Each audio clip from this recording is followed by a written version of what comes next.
that limited edition one they did for like Jurassic Park. So good. I'm all about the Dr. Pepper cherry, dude. Is it Dr. Pepper Cherry Vanilla? No. Or is that a separate one? That's a different one. Okay. I've never had the one you're describing then. It's a black and red can. Like the can's black and the writing's red. I'd have to look for that. Or same thing for the bottle. Black label. Because like, dude, I love cherry Pepsi. I like cherry Coke. Why wouldn't I like cherry? It's so good. Dr. Pepper. It is so good, dude. Well, that's the thing, right? It's like you already know that the cherry's in regular Dr. Pepper. They just like amp it up for that flavor, and it's so good. So good. Well, shit, boys, let's waste no time and dive into a Shed Time podcast. What do you think? I'm done. All right, ladies and gentlemen, we are going to get into this podcast in 3, 2, 1. Let's hit it.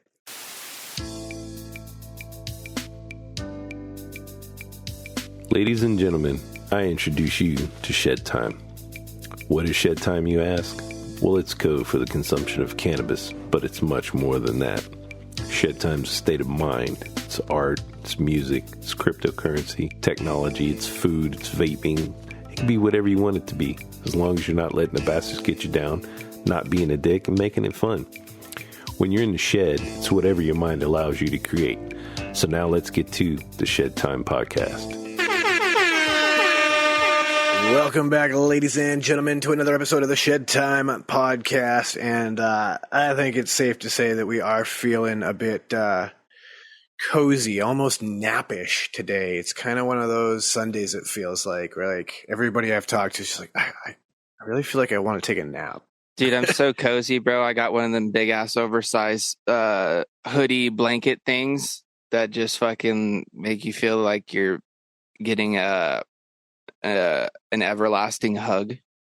You know what I mean? Oh, yeah. What was like the Snuggie? Is that like the big brand that's kind of started those? Dude, this is better than a Snuggie because it not only covers the front, but the back. It's literally just a hoodie that's so big that if I wanted to, I could curl up in a ball, tuck my legs up in here, no problem, and just be completely covered up. It's perfect for like if you're someone who likes to lounge out on the couch, but wants to get up and move around or wants the ability to use your hands without having to take them out from underneath the blanket. Not only that, but it's got pockets, bro.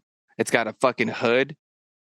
It's fucking super warm and cozy without being like super heavy. It's the shit, dude. I'm loving it. You straight up look like you're ready to go to battle on the planet Hoth. Dude, it's so big I could cover my fucking headphones with the hat on. Dude, this is... I've literally slept in this last night and didn't even have to use a blanket. I believe it. You just doze right off in that thing. I took a fucking fat ass dab last night. Did one of those things where you get to the side of the bed and you just kind of dive, you know what I mean, and land on the pillow. And then I woke up this morning, bro. You know what I mean? Nothing wrong with that. I feel like I could do that right now, for Christ's sakes. Oh, dude, guaranteed. Like I said before we started, when I was talking to you earlier, I definitely see a nap coming in my future for sure. Yeah, even my wife, she was like, I really feel like I need to take a nap. She's like, I don't want to, but I know I need to. And literally, I went upstairs to go tell her we were getting ready to start the show, and she's out on the couch. Yep. I'm like, yep. Today's just that day for everybody, I think. That's what Sundays are for, man. I agree. That is what Sundays are for. The recuperation. You know, today's the day of rest. It's good, man. I needed it. I did go out and at least take a walk around the pond and bog behind the house. Just get out a little bit, you know, get some fresh air while the weather's still warm, because we're about to become the planet Hoth here in Mass. So it's gonna be been fun. Fucking cold and rainy out here. Like it rained almost all week last week, dude. And I'm not talking just like been getting like ravaged by rain. Yeah, dude. It was pretty intense, bro. Yikes, dude! Like the roads were getting washed out. Yeah, man. Like you guys have been getting hammered out there. We've got a full-on pond developing in front of the fucking shop because there's like this It's almost like a little like a wash almost for like rainwater to kind of like fucking move into and be held so it doesn't like overflow into like other spots or whatever. But dude, there's enough water that if we wanted to, we could probably stock that bad boy and fucking sit out there on lunch break and, you know, rip some lips. You know what I'm saying? And I know there's definitely a few guys in the shop that would be about that life, dude. Oh shit. Yeah, dude, that would be a hell of a park. I got a pond outside of our shop, but I don't think there's anything in it. And there's a giant private property sign right outside the shop, so I'm guessing that I shouldn't fuck with it. But I've been curious because it's there, and I want to know. Right. Talk about a great way to spread your lunch. Just grab a sandwich and head down to the pond and just throw your line in. Dude, Wouldn't be a bad way to kill a half hour for sure. I'd be with it, bro, for sure. Yeah, man, it'd definitely be nice, but until this winter's over, that's not even an option right now, man. Like, we're heading into these gnarly snowstorms. We might actually see the first like real big snowstorm in the last few years. And I'm not ready. I'm just glad it's finally warming up a little bit today. It's finally in the 50s. The past couple of days, it's like been in like the 40s. So it's been pretty nippy. Yeah, it's a weird time for the climate everywhere lately. Dude, Yeah. like I guess it was a week ago, or maybe a week and a day ago.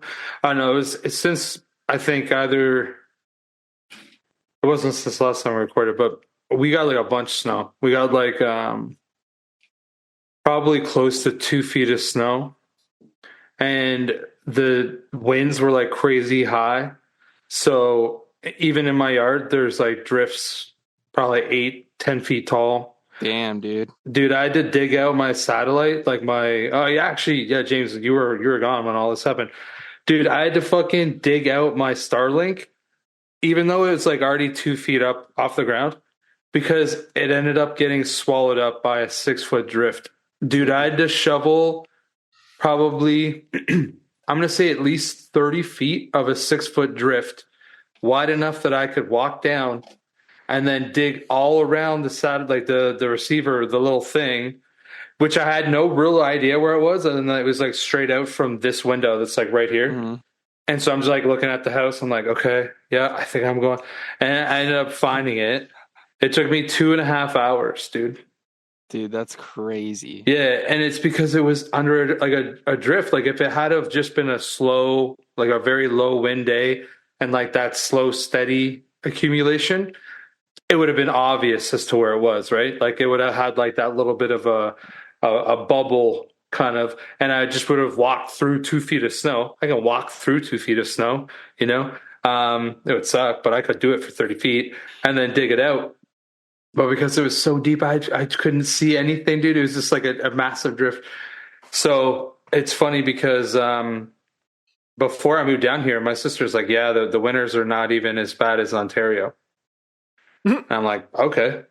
And like maybe she meant cold because I haven't really noticed it be that cold yet. Like the coldest it's kind of been is like the teens in Fahrenheit. So it's not been super, super cold. But I guess when you live in the Atlantic, section, you have the ability to just get dumped on by snow. So that was my first, that was the biggest snowstorm I've ever seen in my life. As an Ontario kid. We just passed the anniversary of the blizzard of '78 here. And that, I believe, still goes down as one of the record single snowfalls in the state of Massachusetts, where, we're talking 8, 10. Let's do a quick Google foo. Yeah, Google that. But also, that's a long time ago. Dude, that's older than me. Look at what happened last winter. Was it last winter? Oh, in the mountains, it might have been you? last winter. Yeah, out here, dude, and how fucked the people in the mountains got, dude. Like, it was crazy how much snow they were getting out here.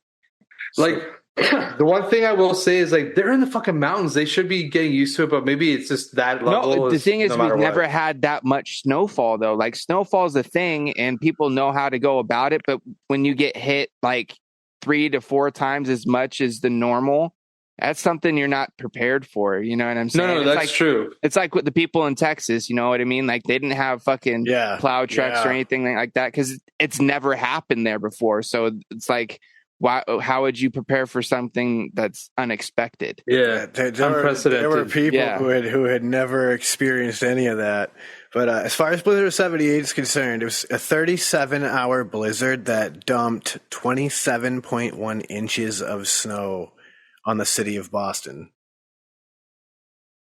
Yeah, which is like for a city, like that's a lot of snow. You know what I mean? Because like even here, right, with all the snow there was, like any town you go into, like dude, for like all last week, there would just be like dump trucks and loaders emptying out like these absolutely massive fucking like just snow piles all throughout the towns, like in the parking lots of, you know, the grocery store or McDonald's or the school, clearing all of the sidewalks.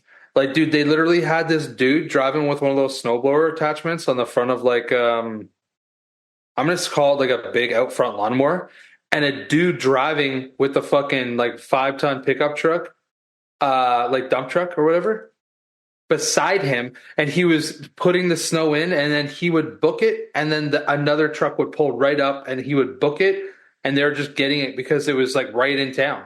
Like you couldn't even walk on the sidewalks, any of that shit, because just them trying to clear the roads, dude. There was like 7 or 8 foot fucking snowbanks on either side of the road. Like it'd be a business, dude. I saw like these like just a group of women that were digging out their coffee shop.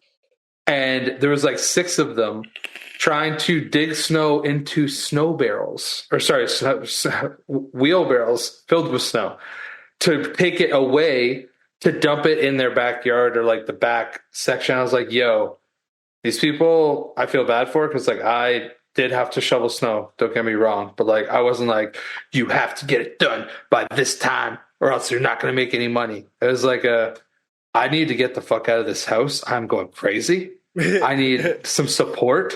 Like, this is not good. And so I eventually got it done. But I actually had to call somebody with like a big tractor because it was way too big. The snowblower I just got, yeah, you couldn't do it. How are you supposed to snowblow a 6-foot drift that goes like 30 feet wide and across your entire driveway?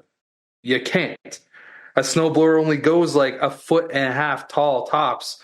So what am I going to do? Tunnel out of it? Like, you know what I mean? So I had to that call. would be pretty sick, though. I told my nephew, I said, hey, Jude, you know, like there's an enormous fucking drift right behind like the house, right behind it. It's probably 10 feet at least. And the base of it's probably 25 feet. So like, it's like this big drift that actually has like a rip curl in it, because it was like coming off of the house and I think just like whipping up. So it's got like this like curve like that. And then there's just a massive fucking snowbank all the way out. Indy's been loving it because he like jumps up onto so out the back door by the garage, there's like no snow almost. It's like the wind was swirling around the house so hard, it just kept everything. You can see the grass even. So Indy's just like running back and forth on this, like, it almost is like a pen. And then he'll like jump up on the edges that are like 3.5 feet. And he's just like fucking chomping. Like he's just having a blast, bro. And I'm like, I kind of wish I was you right now. Cause I look at this and I'm like, dude, that was a fucking nightmare. No, it's cool now. Now I'm cool with it. Now I'm cool with it. When you have to fuck with it, I totally get it, bro. Like that. Because I was worried about the power going out, and then I was like, dude, the generator's in the outside garage. Like, I'm gonna have to like fucking dig to the outside garage, and oh man, I'm glad I passed it. But that was a snowstorm for sure. Like I was very surprised. Very surprised. Dude, you know what I was very surprised about is this rosin that I'm about to take a dab of. Some melon soda. Did I talk about this one last week? Probably not, because I just got it. But it's a cross between papaya and Max Gack. I'm not familiar with Max Gack. Yeah, what's Max Gack? I don't know, bro. I honestly, let me take this dab and we'll look it up and check it out. But dude, it just made me think of Gack in general. And you guys remember Nickelodeon Gack from when we were kids? Yup. You would have been you might have been like in your teenage years there, Chris. But Yeah, I don't remember it. Yeah, so Gack was basically like a way that they were able to commercialize the slime. So it was like a more stable version of the slime that they would slime people with on the shows. the slime that kids make nowadays. Well, I remember I don't think that I ever watched that, but I definitely watched a show where kids got slimed. Well, no, it wasn't a show. It was just like Sean said, you know how they'd slime people. Well, what they did is they started marketing this like gooey slime shit as gack, because it was also a term that they used in like Double Dare and stuff. When you had to like crawl through like nasty shit, like you had to crawl through the gack. Yep. What a weird word.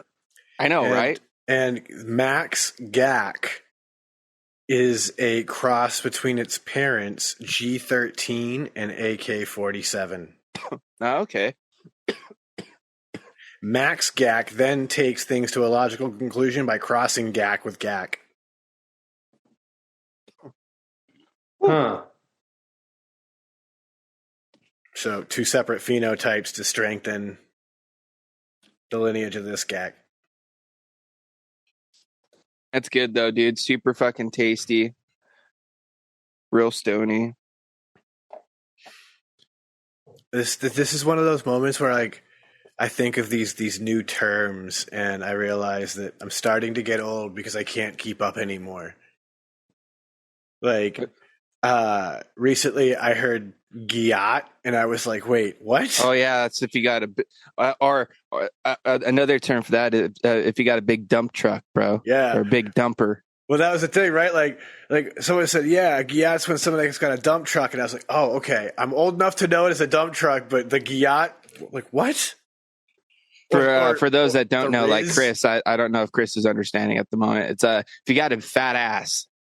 Well, I kind of like I've never heard that word before in my life, but I dump truck, like I've heard that. Yeah. Mainly from that Cisco song. Or of course, like Riz, kids talking about how I know what that means. Up. Yeah. Like I heard that and I was like, what? Why? Short for charisma. Yeah, like what are we at? Where are we at? Like, do we really need to be bastardizing? Well, the part that's really weird too here's is the like thing, Sean. It's RIZZ. Like it's like what? But here's the thing, guys.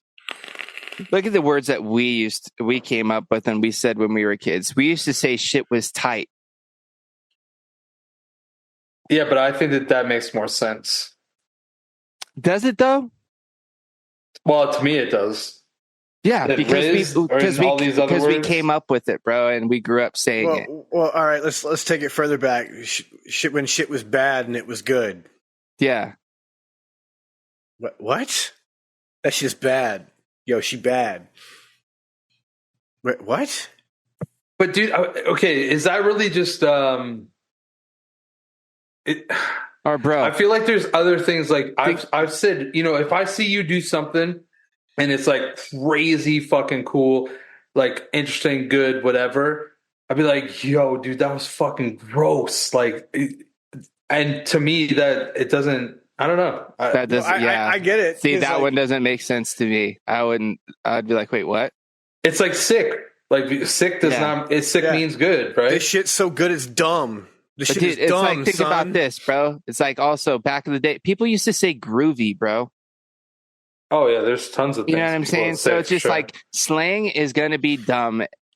That's why it's slang, bro. I think when it comes to slang, what my reflection on it is that's when I realize that I am now old. Yeah, like well, I hear the young people slang, and I'm like, huh? Exactly. It's just like when we were kids, people used to look at us like we were weird when we used to say, "Oh, that shit's sick. That shit's tight." All that Shit's sort of dope, stuff. son. Yeah. And now it's like we're just at the age looking at the kids saying no cap, say less, Riz God, whatever else, and we're just like, what the fuck are you talking about?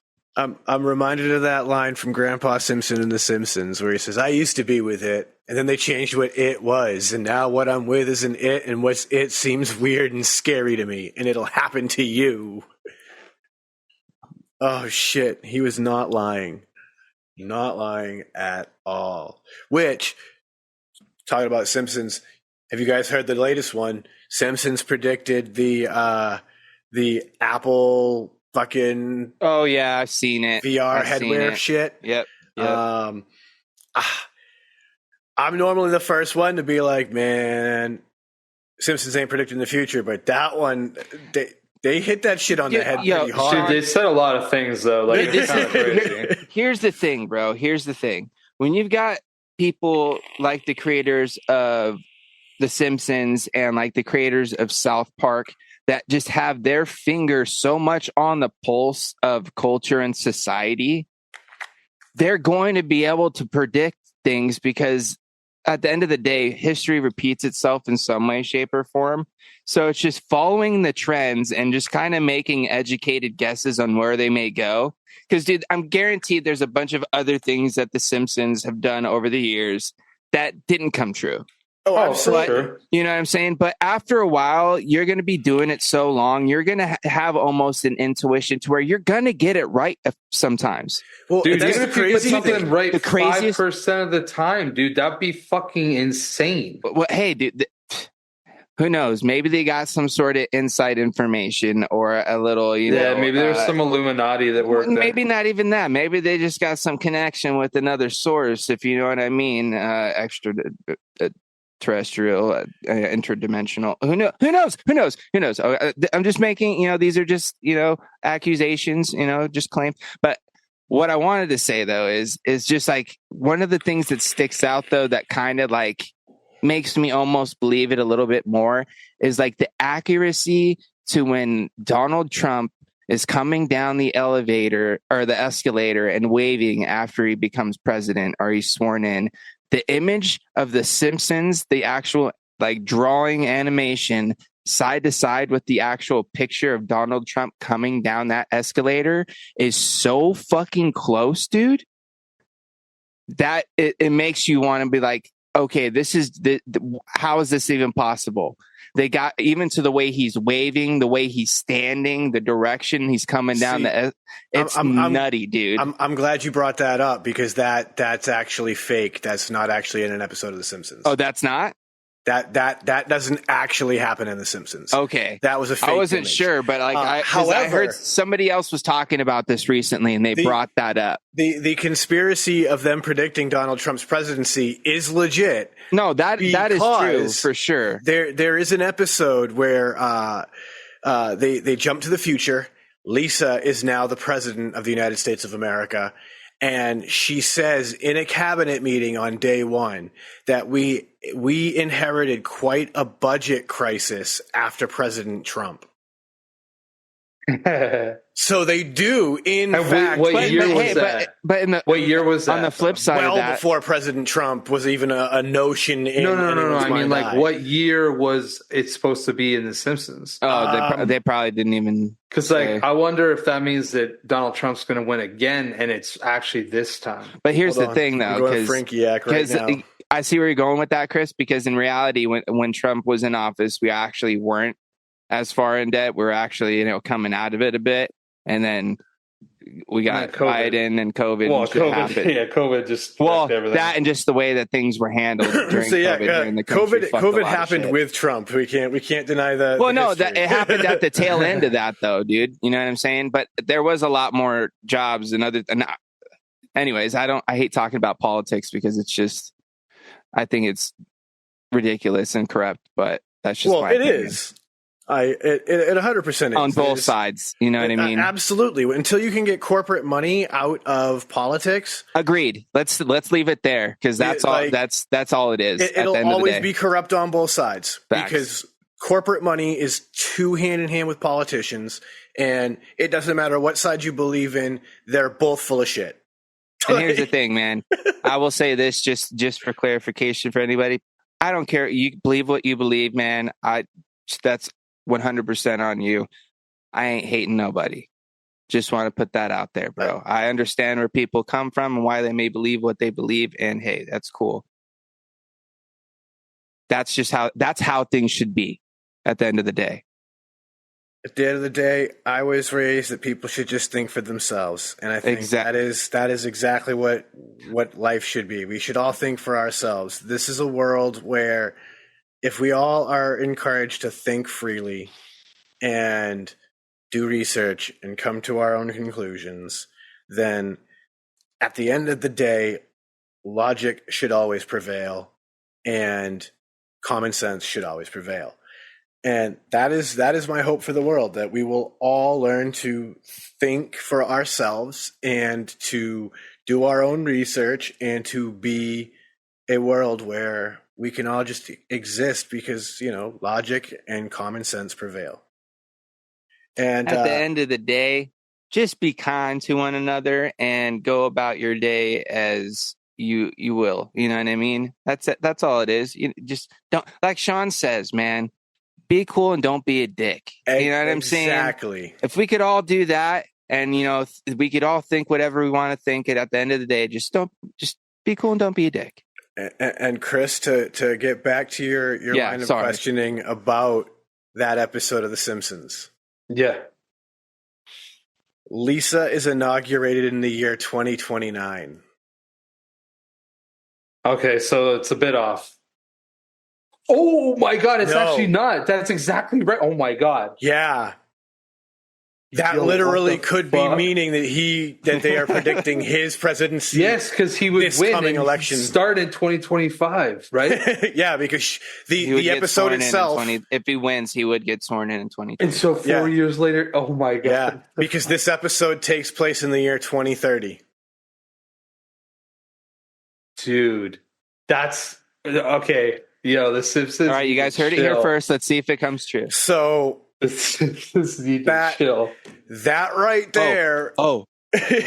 Since we're on conspiracies, guys, and we are recording this ahead of when you guys are going to hear this, and on this day of which we are recording it is Super Bowl Sunday. Yeah, it is. Yep. Okay, so we got Kansas City Chiefs, San Francisco 49ers.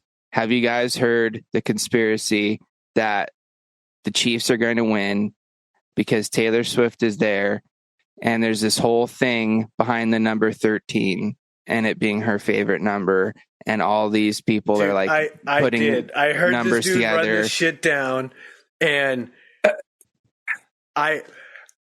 there's been a few people that have done videos on this, and I think it's hilarious, and I just wanted to get your guys' opinion on it and see if you've seen them too. It cracks me up because the dude that I watched, he breaks it down. Supposedly right? she's not supposed to be there because she's supposed to be in Japan. No, I heard that anyways, I want to hear what Sean says. I'll go after. Yeah, so basically, in the Japan thing, she's supposed to be able to make it because of the time differences or whatever. And you know how long that flight is? Not that. It's a 13-hour flight. Is it? It's a 13-hour flight. Yep. This dude went and broke down the numerology of a bunch of other shit that's going on within the Super Bowl and everything, and how like a bunch of different shit adds up to 13. And I was like, whoa, that's interesting. I find it a little, hard to believe, but at the same time, we talked about this last Super Bowl too, about the notion of the Super Bowl being scripted. And but here's the thing, because there was on this point, because there was remember the theory about the logo and how the colors in the logo are supposed to reflect what two teams are in the Super Bowl, and everybody was saying that it was supposed to be the 49ers and the Ravens. Mm-hmm. Mm-hmm. because the colors are red and purple. You know what I'm saying? And honestly, the Ravens all season were looking like they were going to make it until, I think it came towards the playoffs or some shit. From what I hear, I will totally put this out there. I have not watched football at all this season, so I can't say anything. I've just seen clips and heard people talk about it. So this is just all hearsay. But yeah, so I thought that was kind of interesting because that was a big one that obviously gets debunked. But I feel like there's a reason for it because of how much attention the Kansas City Chiefs have gotten the NFL this season because of Taylor Swift being in attendance and how much money she's made, not only the Chiefs and whenever she's at their games, whenever she goes to other games in other states or other cities, how much revenue she brings to those cities when she attends those games. Does she get paid? Does she get royalties? No, probably not. But think about how much more money the NFL is making because she's in attendance. 100%, because okay, this is the one thing though. Okay, let me just say this, because I haven't chimed in on this yet. Yeah, go ahead. The Kansas City Chiefs are actually good. No, I'm not saying they're not, dude. Like, Patrick Mahomes is this is like Patrick Mahomes, like he's like the guy that Tom Brady's since Tom Brady's retired. Like everybody, it's like Patrick Mahomes number one right now. Dude, even before Tom Brady retired. No, for sure, dude. He's a great quarterback. Because that's so, it's like yes. All these things could be possible, and it could be scripted. It could be 13. It could be the Taylor Swift factor. It could be all these different things. I'm not saying that it is not. But what I am saying is, like, dude, Kansas City's super fucking good. So if they win, all these people will consider themselves proven right, which is fucking horrible. Yeah, dude. But at the same time, like, if they live a happier life and don't want to hurt people and just feel good. Yeah, and at the end of the day, like you said, dude, you can't take it away from the Chiefs regardless of the whole Taylor Swift factor because, like you said, they are a great team, dude. Like what fucking Patrick Mahomes and Travis Kelce have been able to do on the field. And dude, Travis Kelce being a tight end and like making as many fucking touchdowns and as many receiving yards as he is pretty crazy. The pop star in the booth does not win games. The people on the field are winning games. Oh, for sure. So 100%. She didn't get them to the Super Bowl. The Chiefs did. However, to the point of the Taylor Swift effect, according to Apex Marketing, Taylor Swift has effectively generated an additional $331.5 million in brand value for the Chiefs and NFL. Crazy. Boom. That is the power of Taylor Swift in general. Like that's. Hey, and here's the thing: you can't take anything away from Taylor either. At the end of the day, no, she's an amazing businesswoman. You know what I mean? She's made a fucking empire. You know what I'm saying? I can't stand her musically, but I respect her. At the end of the day, you can't say she's not a great songwriter because obviously she's made all these fans, fall in love with her because of the songs that she writes. You know what I'm saying? I know this. Travis Kelce better do right, or otherwise there's going to be a whole fucking album about him and he's fucked. Oh, he already knows it, dude. Maybe when they started to date, they did like the equivalent of like a prenup. A prenup, yeah. And like, all right, it's like you can't write anything about me. These are the stipulations. Like these are what you can write about. If I do these things to you, you can write about these things. But if like it just doesn't work out, you can't fucking write shit. You do realize that that's also part of the conspiracy, though, right? That part of the conspiracy is the Chiefs are going to win, and he's going to propose on the 50-yard line after they win. Dude, how crazy would it be, bro? Dude, how long have they been dating for? Well, publicly. At least a year. It's been all season pretty much, right? Well, she wasn't at the Super Bowl, so like I guess it couldn't be. Yeah, but it could be almost. I'm talking about all this year. Or this season, at least. Yeah, that's possible. Dude, like 4 or 5 months, maybe. Here's the thing, Chris. People get married with being together for a weekend sometimes. Look at Kanye West. He got married after Kim K real fast. Did he really? He was with that chick Bianca for like maybe a week or two, and then he married her.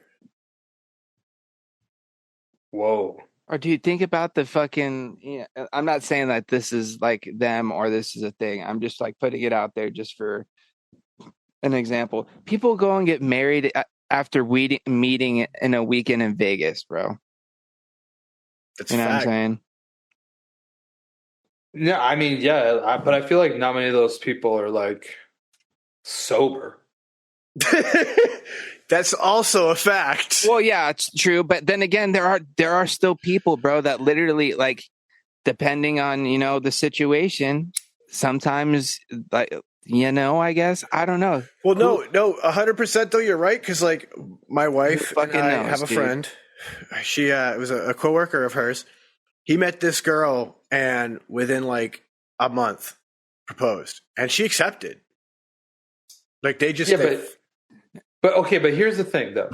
Proposing, although like a month seems incredibly quick to me, but proposing is not getting married, right? You could propose and be engaged and like living together, whatever. But like it's still not married. For me, it's just like it hits a little different. he moved in with this girl on like day 2. Yeah, they already have like a house together somewhere, bro. Well, like, then that only legit. makes sense, Sean. That makes sense that amount of time passed, and he was legit. like, I need but to get in. all right, in his defense, they had dated in the past and broke up. Did they?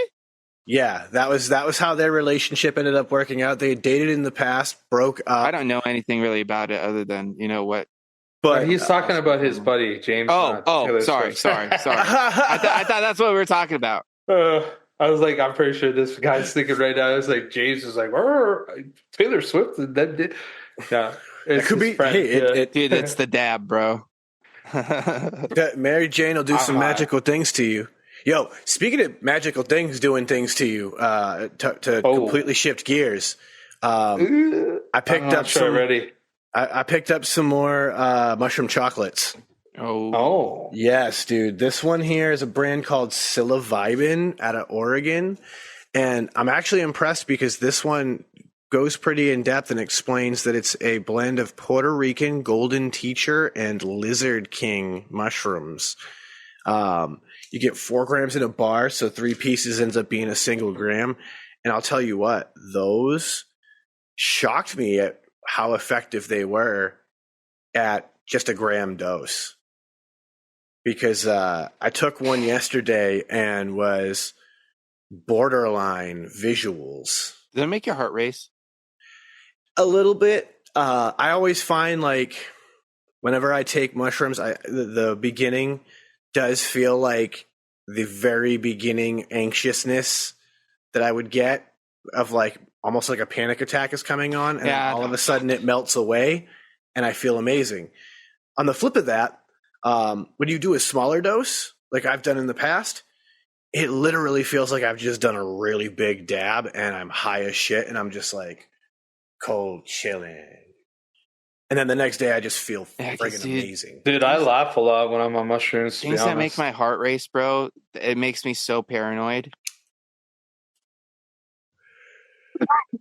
I don't think like it's just because my heart history, it just makes me automatic. My brain just fucking goes there instantly. Like, oh, you're having a heart attack.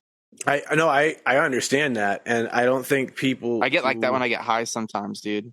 I was just gonna say, if you have those moments where it happens when you smoke weed and it freaks you out, I wouldn't fuck with maybe a mushroom at this point, because I'll say like sometimes if I do really high dose edibles, I get that same feeling where it's almost like a light times where I'll take anxiousness. like too fat of a dab or like just get too high at a certain point or smoke the wrong strain. Like if it's like a heavy sativa, bro, and I take like too fat of a dab. Yeah, all of a sudden emotional damage. Yeah, dude, straight panic mode, bro. I'll have to go and like lay down, dude, and just like chill out because like I feel like my heart's just going. I don't think that I've ever had my heart really like move like heavy from like eating shrooms, but like it's definitely happened with sativa a lot. Whenever I eat mushrooms, like if I have a bad trip, it's more like it's just negativity takes over. It's like you think about every negative moment in your life, and like you just like rehash it there on the spot. Yeah, see, and like everything around you. But dude, it would be because I'm an idiot, bro. I like when I first started experimenting with fucking mushrooms, bro, I would just eat them wherever. Like, oh, It's lunchtime at school. Cool. I'm going to grab a fucking Boston cream donut and jam the fucking shrooms in there and just eat it in 2 bites. Get it into me. These always taste so fucking bad. But yeah, so dude, I did all those stupid things, right? Like it definitely put me in different positions. But anytime I've ever been in like somewhat of a controlled environment, like I've never had anything but just like giggles, like fun, just laughter, bro. Like I don't know. I think if you were doing all that though in an age where we were wearing things like smartwatches and stuff, and you were watching your heart rate, you probably do have an elevated heart rate. That is just part of how psilocybin is affecting the body. It's the same with weed. I mean, when you smoke weed, it elevates your heart rate, and then all of a sudden, it drops. Which I think is my favorite thing, because like that once I learned that's how red eye happens, it blew my mind. Happens from what? When you smoke weed, your heart rate elevates, and then all of a sudden your blood pressure will drop. And because of that, that's why you get bloodshot eyes from smoking weed. Because when you have the elevated heart rate, it expands all of the blood rushing through your body, and then when your blood pressure drops, it leaves that blood in your eyes. And you get bloodshot eye.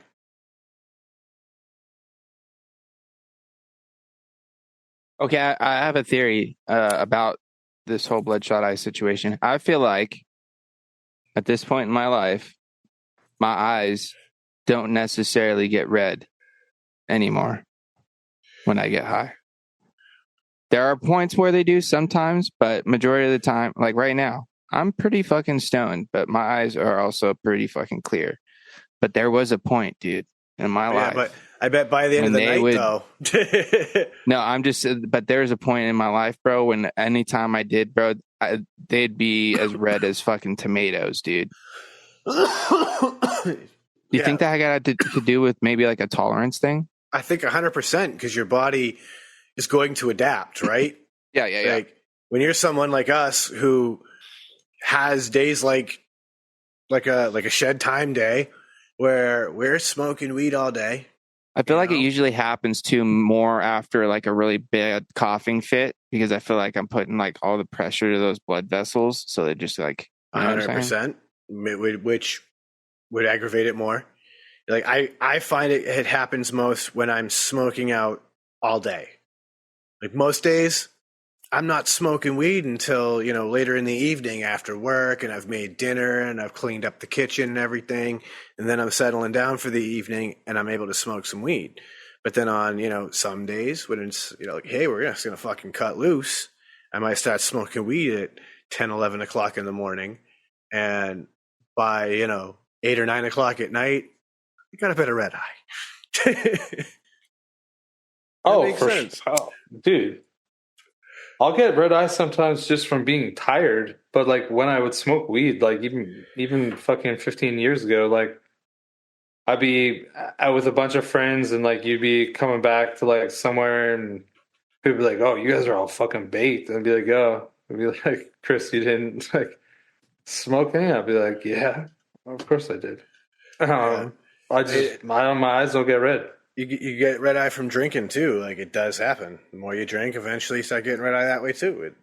Yeah, I think that my eyes get like that's just the alcohol fucking saying, "Get me out of here." Yeah, it's like your body being like, "You are poisoning me." Yeah. Oh my god. I will admit you somehow. Get out of here. If you continue like this, you're going to die. That point right there. I think about those periods in my life being young and drinking heavily with friends and everything. And now, years later where it's such a casual experience to drink, it boggles my mind that we did that to our bodies. Dude, I know, like, thinking back on it now, like, I know there's a couple times where I was either on the verge or probably had alcohol poisoning at one point. You know what I'm saying? Yep. I know I had it once. That was a magical weekend. I'm grateful I experienced it, but I don't ever want to do that to my body ever again. Yeah. We were in a studio with my friend's band while they were recording their what would end up being their last album together, and we spent money on booze and not on food for the weekend. So we all had full stomachs on night one, but on day two, all we had was beer and Bacardi Limon to drink, and so that's what we lived on for the day. Yeah, that was a rough weekend. Dude, it's making my stomach turn thinking about it. Yeah. Brutal. That just sounds like every weekend for quite a while. Sounds It's like, oh man, the only thing that I'm getting my basically any sort of fucking water from is like, I'll just drink this Miller Lite 40 I just bought. Yeah. It's like, I'll just drink beers. Maybe a couple cigs, rum and cokes, you know? Get a little bit of water from that Coke. There's a point in time where I spent a majority of my money on either booze or fucking cigarettes, bro. Dude, booze, weed, and cigarettes. That's like where I spent a lot. And gas. Spend a lot of money on gas. If I couldn't find money for to get a whole pack, I'd try to scrounge up some fucking quarters together and go to this one fucking corner store and go get a Lucy, bro. A little fucking Newport. And they charge you a quarter? No, it'd be like 50 cents or something like that. Damn. Yeah. Inflation, dude. It's like you go in there with a dollar. But they were the hundreds, though. They were the hundreds, though. So they're the long boys. Fair. Dude, clutch. It's damn near two, bro. Dude, I think like before my time, there was like 10 packs that they used to sell at bars. Or maybe they sold them everywhere. Remember when they used to have the fucking vending machine in the bar, bro? Yeah. Oh, yeah. No, I think that's what it'd be filled with, like 10 packs of cigarettes. But it was before my time. Like by the time I started going to bars, almost all the cigarette machines were done because like you weren't allowed to smoke in like basically anywhere in Ontario by the time I was of age. I used to do shows in this little club in the city of Quincy, right on like the Quincy Braintree line. Shout out to Yaz's. They're long gone, but that place had a functioning cigarette machine still in it at a time when they were out of every single place within the state. That place had it, and that bar was wild, bro. Because like it was U-shaped, so there was like a wall in between, like it was two separate venues. So you could pass between and be in both sides of the bar, but they were still two separate places. So they'd have like shows on both sides. And so some nights you might have like some dude playing acoustic guitar on one side while it's a full-on gangster rap show on the other. Shit was wild. Other times you'd have like gutter gangster rap on one side, and then you'd have like all them other weird underground kids that like they don't really have a style necessarily that I think they would fit. Like they're not, I wouldn't call them gangster, just like they're good rappers, but like they're just some underground kids just trying to come up. And like you'd have like both these kind of shows happening at the same time. You could just walk between both sides and be like, what's these guys doing? Dude, I'll tell you what, dude. I went to some interesting like underground shows like in LA back in the day with some homies. And you'd see some interesting shit go down, dude. Like I went and seen a show at a venue. I forget. I don't know why I can't remember the name of the venue, but apparently it used to be Charlie Chaplin's house at one point. And pretty sick little fucking spot, dude. Yeah, that was fucking the trip. And then, dude, one time I went to what I thought was going to be an Asher Roth show, but it turned into him just DJing a set at a venue. Like electronic or like just hip hop dance? Just like a DJ set, you know what I mean? Like you know what I'm saying? Just like his own mix of just like hip hop or whatever. Oh shit. It was kind of a trip, dude. That is wild. Yeah. we got a cool venue out here called Ralph's Diner in Worcester that I think if anyone's into rock music, people need to check out, because Ralph's is another venue with multiple spaces in it. It's 3 floors. And so when you first walk up, like you park your car outside, it's in this like big warehouse district area, and you just see this like tin can diner. And you're like, okay, it's Ralph's Diner. Right? It makes sense, right? You walk in, and it's a full-on old-school 50s tin can diner with the counter. They're serving alcohol. All right, this is kind of cool. As you walk around the back side, bam, first stage for a venue. Sick! So there's whatever show's going on there. Then you can go upstairs. There's another floor with a whole other room, whole other show going on. Go up a 3rd floor, and there's a final room with a whole other show going on. Choose your own adventure. What band you want to hear next? Who's on what bill? You can pick and choose. Yeah, I'm going to go hear my buddy's band downstairs, and I'm going to go see my buddy's band upstairs. Yeah, there's this like one nightclub I went to back in the day with some friends, and it was similar to that, where it was like multiple levels, and each level was playing a different type of music.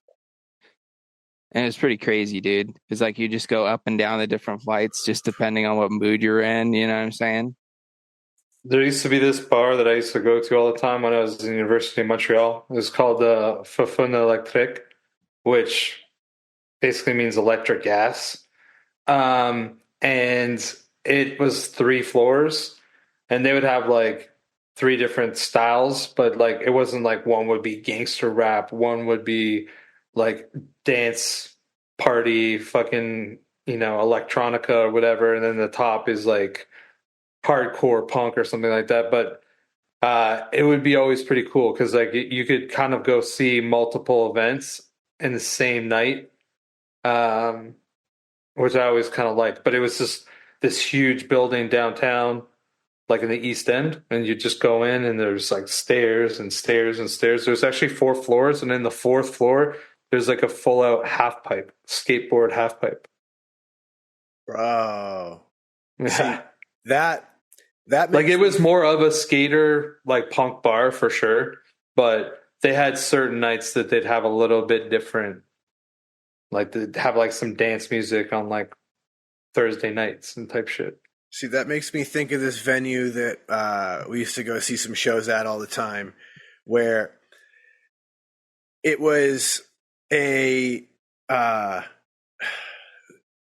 a giant warehouse, and they had a section of it they turned into rehearsal spaces for bands, and then they put up a little venue room. So if you were a band that used that rehearsal space, you were allowed to book shows in the venue room. And so a bunch of my different friends had bands that were in that rehearsal space, so they would throw shows in there all the time. We go up there.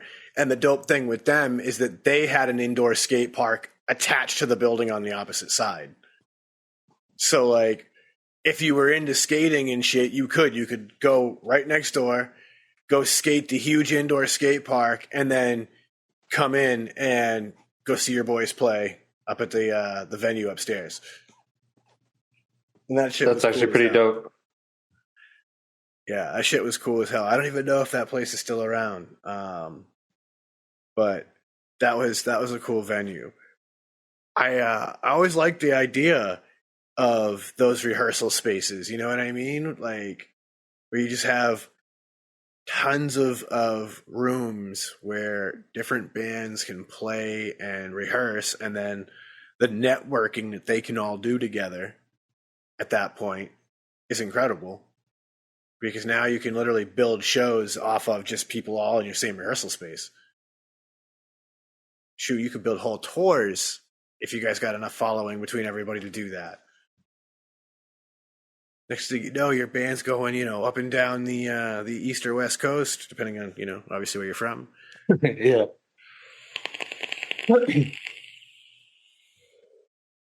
Wow, that one got me, boys. Eyes are a little bit red now. Took him to a new level, huh? A little bit of that gush mints. Oh, yeah. I'm a fan of that strain. Some good stuff, dude. Big fan. We'll say, though, I went a little bit on the warm Heavy? side.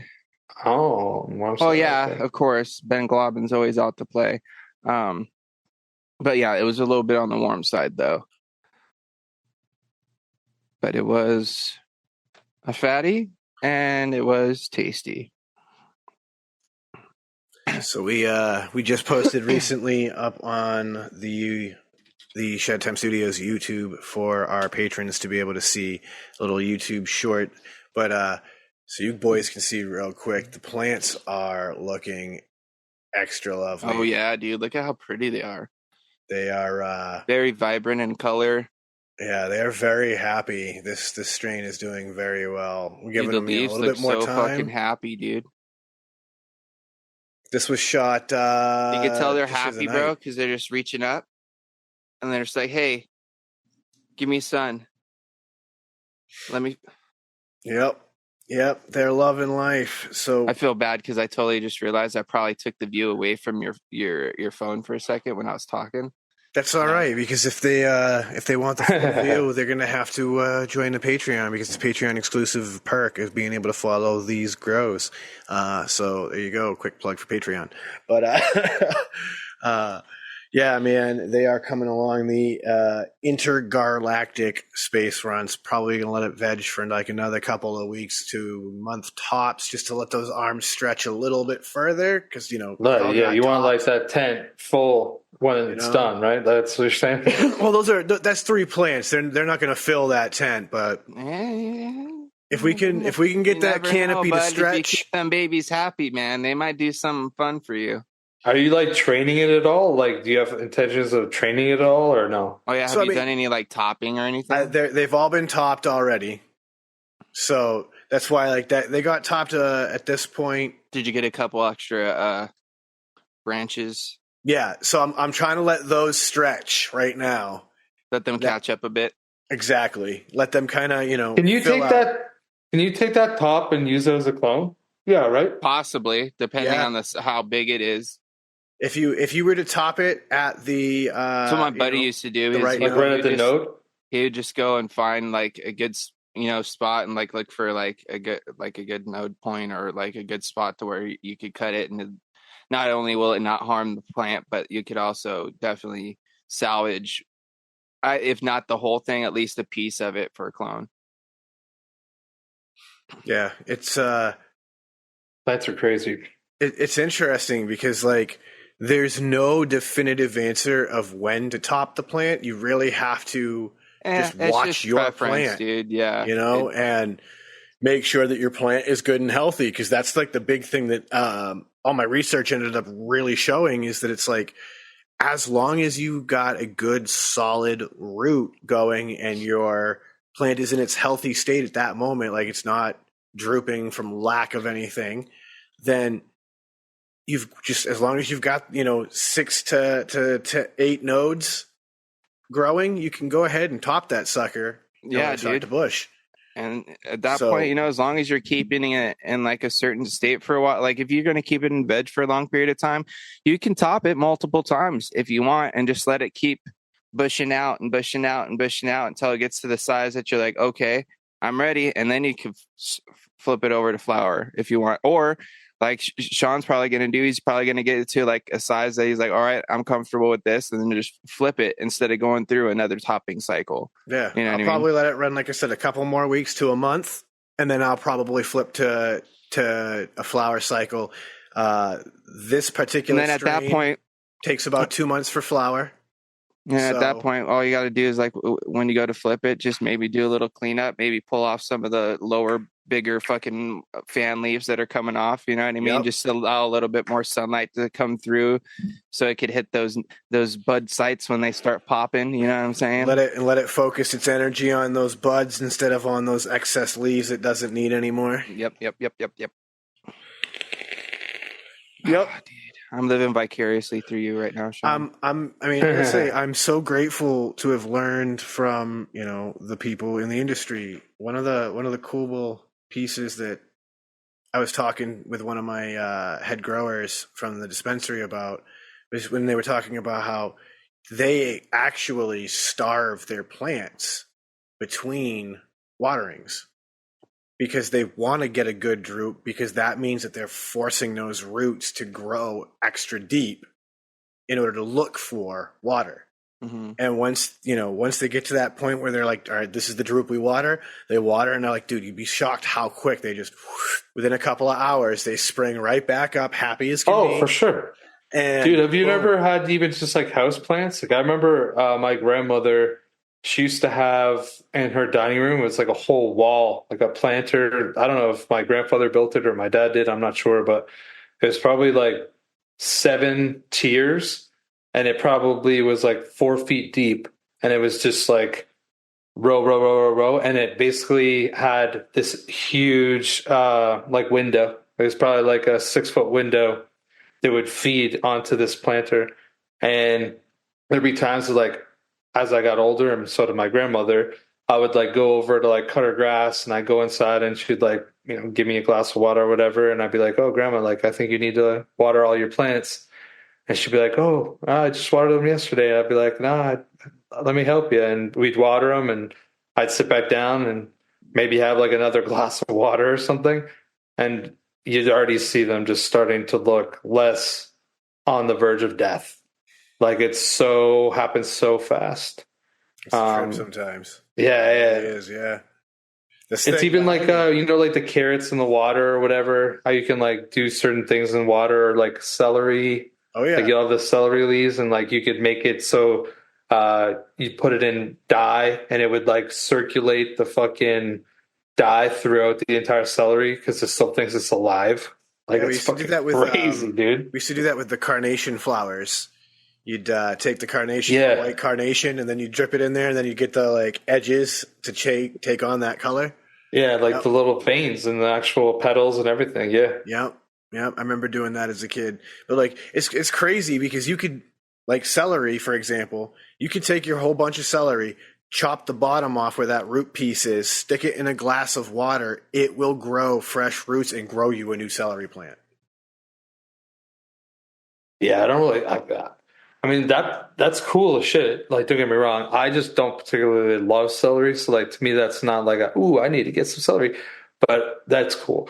But, dude, you can grow potatoes out of fucking... Dude, you don't even have to chop up the potato. You can literally use fucking peels. You could peel potatoes for mashed potatoes and use those potato peels. Dude, did you know, obviously, you can also grow your own pineapple if you just save like the stalk off the top. Yep. And did you also know, technically, you cannot grow to sell pink grapefruit or pink pineapple, but you can grow it for your own thing. So like they purposely chop their stalks down to a point to where they make it almost impossible to harvest like the stock to save it to where you can grow it because they don't want anybody else selling it.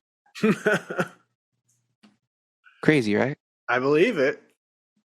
Oh, I do too, because it's a genetically modified fucking thing. It's not like a natural. The way they're doing that stuff with like, the cotton candy grapes and shit, like. Or a grapple. Have you ever had a grapple? An apple that tastes like grapes? Dude, I saw them in the grocery store a few years ago, and it was like an individual apple. Yeah. Like, separately packaged. They're like three, or they come in like a 3-pack, and they're like in a plastic like snap fucking. Yeah. My mom used to get them every now and then when we were kids, and dude, I used to love those things, bro. Grapple. But now thinking about it, I'm like, wait, how did they get that? fucking through some sort of science and Yeah, just science. It's not like it's gonna be negative. You have to. Who knows, I mean, dude? We don't know. There'd have what to the be like fuck we're some doing. weird reaction that like happens when you would like mix these things together. Like you're That's trying to how we manipulate got stuff so broccoli. bad. We got broccoli from Yeah, the which same is stuff, fucking incredible. I love fucking broccoli. You know what I Do you mean? know Like, broccoli is like the same as like It's so good. it's like pretty much the same plant as like 5 different other things, but through genetic modification, it is what it is. Like it came from this like one single plant, and there's like 5 to 10 different like things that they've like kale. I think is it technically the same family kale as is broccoli? fire. I may be wrong about that. You'll have to Google it, but Yeah, I don't know anything about kale either. Kale is like a dope form of lettuce, as far as I'm concerned. You can put some kale in your salad, like it's good. I don't like it, dude. I don't like it. I don't like spinach either. They taste I don't metallic. mind spinach. They taste metallic-y to me. My I boy don't like actually spinach by itself. made kale chips once, which weirded me out. Where he baked kale with nutritional yeast, and if you've never eaten nutritional yeast, the weird thing about nutritional yeast is it tastes like cheese powder. Like the way that Like a Cheez-It? like a Cheeto, like the cheese powder on a Cheeto, for example. Do you think that's what's on there? Have you ever looked on the back of a bag of Cheetos? It probably is part of that mix for sure. I wouldn't be surprised. I wish I had some Cheetos here to where I could look. But yeah, dude, he baked chopped kale with this nutritional yeast, and it was just this like crunchy, cheesy flavored kale thing. And I was like, this doesn't suck. It's just so weird. Speaking of like it should suck, but it doesn't. Crunchy, cheesy flavored, but not kale things, but Cheetos. Have you seen that they came out with a ghost pepper Cheeto? Sean? I've heard, but I've not seen them in person to try them. Yes, dude. I haven't seen them personally either, but I was informed of them recently, and I'm not going anywhere near them personally. But I just wanted to see if you were aware, because I know you like the spice. They did just bring Cheeto Flamin' Hot pretzels. Did you see the buffalo ones they just did too recently? Yeah, the buffaloes aren't bad. So here's the thing, right? Does it taste like a actual buffalo sauce though, or is it just like it tastes like some fake Frank's Red Hot. Okay, I'm out. Yeah, I'm not really a big Frank's Red Hot guy personally. But that's what buffalo flavor is. You know what I mean? Like, well, no, not. Oh, yeah, but like they're not exactly. You know what I mean? It's better. 95%. There's a bit more tang. There's a bit more tang, I think, to like a wing, like a buffalo wing sauce. I'll say this, but the vast majority of restaurants that I know, like the people in the kitchen of, a lot of them, if they're not known for wings themselves, the house buffalo sauce they use is just a bottle of Frank's Red Hot. That's the thing is I'm not going to a place to get wings that's not known for wings. Like I'm going for some solid fucking wings with some solid sauces, because I'm not a fan of those ones. So like that's probably why, is because they use the Frank's. I don't actually mind those. So that might explain it, Sean. You might have helped me out there. So thank you. Like the majority, the majority of places you go when you just get some regular buffalo wings, like if you get buffalo chicken pizza anywhere, it's 99% of the time just some Frank's Red Hot and a little bit of butter, right? Like that's why these flavors represent that, instead of a good buffalo that like has a good tang with some nice vinegar. Well, yeah, like I think that like if you go to a little bit more zip wing place, you know what I mean? In Buffalo, like they're probably either making their sauce in house, or they're getting specific things. Either that of higher quality. Or Frank's Red Hot may be part of the sauce, but it's not the whole sauce. 100%. Dude, even at home, dude, like I've used Frank's Red Hot, and like I'll use Frank's Red Hot, mix in some other stuff, and like I'll make my own wing sauce, like for sure. But that's because like I'm just some dude that's trying to get fancy with like whatever he's got. You know what I mean? Like that's not. Like one of the things that I actually really, really like doing is I like getting wings, cooking the wings, spritzing them all up with like Frank's Red Hot, putting a little bit of black pepper in there. Then I put like the tiniest bit of like ketchup, but I mean like the tiniest. Like I'm not even like a teaspoon worth. And then I fucking will put in some Parmesan cheese, bro. And then I fucking toss that shit up so it's like a hot Parmesan cheese. Like, oh man, I don't know why it's so good though. It's so good. Dude, I was totally gonna say something, but then I got lost in like what you were talking about right now, and I don't remember what I was gonna say. Yeah, all I know is hearing Chris's recipe makes me want to mix some Dijon with some Frank's Red Hot and see what you get. Like a hot mustard action. You could do it with a bunch of different things though, like for real. That'd be good. Yeah. Like, dude, I'd even put Frank's Red Hot with a little bit of peanut butter for some wings. Oh, now I remember what I was going to say. And nothing against anybody that likes Frank's Red Hot. I'm just saying, I personally am not like. Well, so here's the thing, right? Like, Frank's Red Hot, it's just like it's fine. I'd rather have Cholula, but it's way more expensive. And it's an entry level Buffalo style. It's better than Tabasco. It's better than Tabasco. Oh, also, I will say I don't like Tabasco at all. Any form of Tabasco, bro. Red Tabasco is the reason why I eat spicy food and like it the way I do to this day. Because as a child, my parents thought because washing my mouth out with soap didn't work for swearing, that they would use you with some Tabasco sauce on my tongue. One of those like, we're going to put Tabasco sauce on your tongue when you cuss, and then you can't have milk or bread or anything for a few minutes. Oh, so, and you just endured the pain, bro, and got a love for it. Yeah, He became the pain. He became the pain. He became exactly. He became the spice. I was like, well, shit, dude, this is just a condiment. You're like, one people with like this. So, dude, you were born in the spice, bro. Man. You think you love the spice? You merely adopted it. I was born in it. He basically has the Bane exactly. Story. He's got the Bane story, but when it comes to hot sauce, dude, 100%, dude. Dude, points for me for coming up with that right now. Gold points. Be fact. We need a fucking something to like on the soundboard that we can hit when someone comes up with a banger. Dude. Oh, you know what be actually hilarious? Why don't I have one? And hit him with the Sean, points. you should get one from like the Karate Kid. When the like the ref or the umpire or what the judge maybe says point. Just be like point. He like he's all aggressive. That'd be actually pretty funny. Dude, that'd be sick. I'm honestly shout outs once again to you. At least some sort of like ding noise somewhere. I have to, right? That or like a good one or like something like that. Or like a dude, we need to get like a great from like Wii Sports. You know what I'm talking about? When like you heard like a great shot or something like that. And they like, you know what I'm talking about, Sean.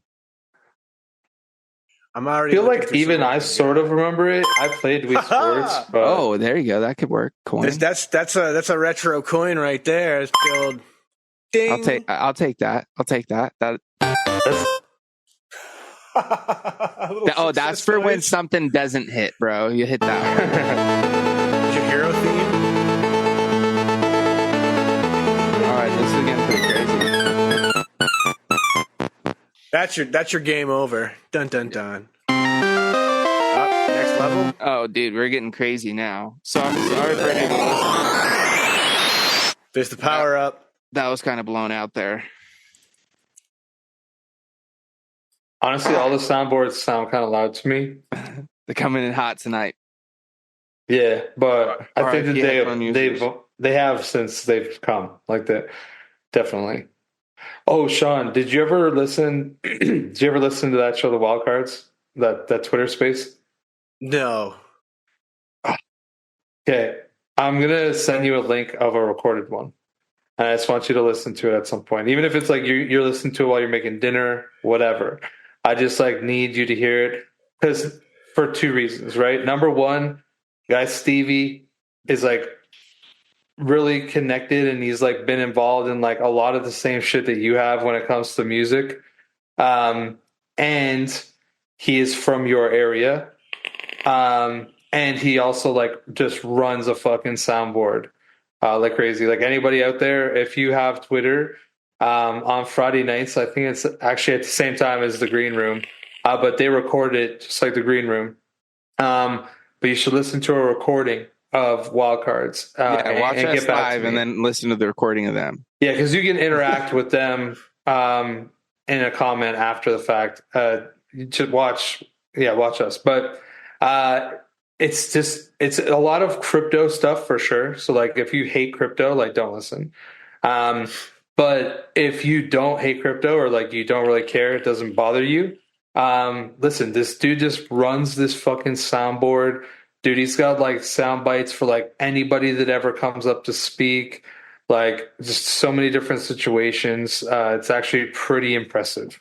But dude, he sits there with like 4 screens up and he's like got like a fucking thing with like hundreds probably of shit programmed in. How much weed do they smoke during this?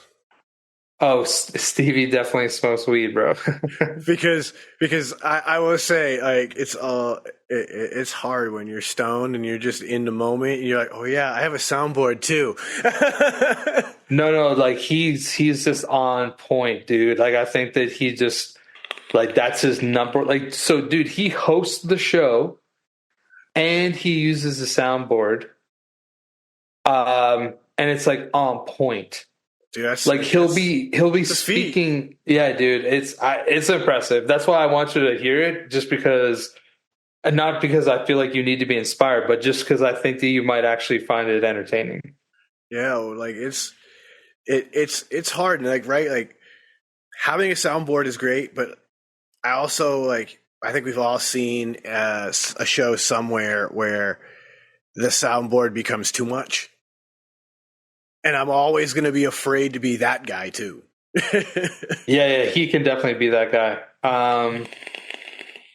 But I've gotten past it, I suppose. Like at the beginning, it did fuck him. I was like, oh man, you know, it's like almost too much. But like now, I don't find it to be too much. I'm like, that's fine. It's like those memes where it's like everything is like bruh. You're like, all right. You know? No, it's just it'll be a different sound. It's just got to be like a quick little one-hitter quitter just at the perfect moment. You know what I mean? Like I like it when they're used like not like crazy throughout a show, because then it kind of gets on my nerves. But like if you throw one in like periodically, just like during a good moment, or like if it's like a normal thing for like certain moments, it makes sense. But like if it's consistently like all throughout the show during people talking, that's where it kind of like loses me. But it could also be, I can't pass judgment because then, like I said, I haven't listened to it. So like Chris said, it may be hilarious. So but it's entertaining. Yeah. That's the thing, right? Too, like it's about having a good catalog. I've been slowly amassing my catalog. But like, that's a challenge in and of itself, right? Cause like you want to find things that are culturally relevant, but then also can fit a variety of moments. And then it's a learning curve that, you know, this season on the podcast has taken on for me. Like, I am new to having a soundboard, dude, and timing it. What I need to do, I have the perfect noise. After this, bro, me and you need to get together. And I can help contribute, bro. I just need to get the old software situation figured out to hook it up to my Stream Deck, and I'll just have it sitting here. So whenever I got a feeling that one needs to hit, I can help you out, dude. Well, because that's the thing too, right? Is it like not only do I have it on my screen here, I also have it here.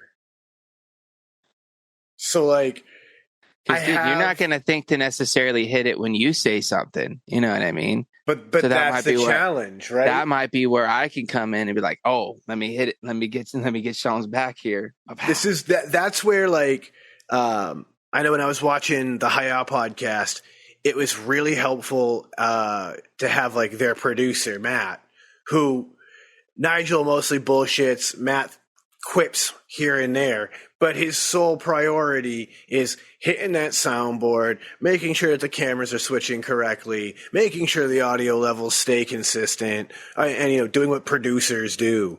And it was kind of cool because the way that they structured it, you're seeing him have to do this, and Nigel, being the comedian he is, giving him shit the whole time about it. Sort of like we do here. Yeah, dude. But not only that, but that would be cool because I might be able to use that for the other show as well. That is the fun of all of this, is like as we further into these things, we can use them. Like the voice changer is entertaining. I don't know where I want to use that too often, but the soundboard feature of this software has been pretty damn cool to play with. Can you download like your own sounds into it? 100%. Like a lot of the ones that I've been amassing. So like you can do one yourself, like you do like as random voices and like put them in there, whatever. Anything I wanted. Like I have, like for example, I have the clips that we took of people that we used to use as intros in the early seasons. I can just upload those, and we'd have like, Michelle's Bernie Sanders impression, for example, as just a clip. Okay. Like cool. I can put anything I want into it. This is pretty much open-ended, however many we want to do. You guys have clips you want to send us. But this goes for the listeners too. I wonder if there's got to be a way that I could possibly even just do it through my Stream Deck as it is right now, dude. There's got to be a way. I might have to do some YouTube university after this and figure this out. Because there's got to be some sort of application for Zoom to where I can use like a soundboard or... The Zoom app stuff is... integrations and things are getting crazy. So who knows what the future holds for that too. Like... Oh, dude. The amount of stuff that is getting simpler and simpler and like more futuristic in my mind, right? Like I guess to some people they're like, yeah, this is normal. But the more intuitive things get and like all the different stuff, like, oh man, it's fucking mind blowing to somebody like me. Not because like I'm ancient, just because I feel like I've watched it all happen and I can remember what it was like before. So that I guess maybe it does make me ancient. I don't know, but we're from a dial-up era, Chris. We know dial-up where like that was your internet. Well, dude, I remember like not even having the internet. Like, you know what I mean? I remember no internet. I remember like almost no one had a fucking personal computer at their house. Like someone's parent had to have been like into tech or like into that as a career to have a computer at their house. Like in the 80s, That's why I had it in the early 90s, because my old man was just nerdy like that, and he was like, computers are the future, man. I'm getting a PC. And so like I remember being in kindergarten, in my kindergarten classroom, getting a computer for the first time. And I already knew how to use a computer because I'd had one in my classroom or in my own home before having it in the classroom. So like, I remember that weird transitional era, and like having just a DOS prompt. And then like when you had Windows, was it Windows 32? You would have to literally like tell DOS prompt to launch Windows. I do remember like having to do that kind of stuff, but not with like a Windows computer or anything. It was with a Commodore 64. So like if you put in a disk, you'd actually have to like tell it to load the disk. Yep. It wouldn't be like you put it in and it would automatically be like reading it. You'd have to actually, run the program to run whatever was on that disk. So it was like that on like all of our games, we would have like the written out instructions of like what, because not every game was exactly the same. Yeah, because like it might be like, run.exe for this game, but it might be like game.exe on this one. and the you had to do the right file path to open it. It's funny because like I play all these games that are retro, and some of the games I play, they literally still require a MS DOS boot up simulator just to be able to run them. So like I play an old game from like shit, it has to be like 91, 92 called Rise of the Triad, and it is of that era where it literally needs to launch an MS-DOS. There's no other way around it. And even if you buy it on Steam to this day in the Apogee pack, it launches through that MS-DOS launcher, and that comes as part of your package. Like there's some old retro games in that are a trip. They brought me back, you know what I mean? Like Clones of Wolfenstein kind of brought me back. Dude, even playing just games from the early 2000s, like if I could sit down right now and there was servers for Halo 3, I would fucking grind the hell out of Halo 3. Just like I did back in the day. Like, dude, I used to grind that game pretty hard. Like, me and my friends, we would just always have a campaign going. We'd go in, we'd like basically play for about 30 minutes, and then that would be our warm up, and then we would just grind fucking, now I can't remember what it was called. It was not Team Deathmatch. What was it called? I know, this is a race to 50. The race to 50, you'd have like maybe 6 people on each team. The head-to-head one. What is it called? Slayer. Yeah. Oh, you're talking about on Halo? Yes. Yeah, dude. It was Slayer and Team Slayer. Yeah, Team Slayer, yeah. And that's what you go do and you grind it. Where you had like the battle rifles and shit. Yeah, and then there's another one where it was like capture the flag. Yeah. And there's a ball one. A ball one. Yeah. What the fuck was it called? Like almost like a soccer, but gun game? No, it's like a football, sort of. More like football. Maybe that wasn't in Halo 3. Maybe that was in Reach.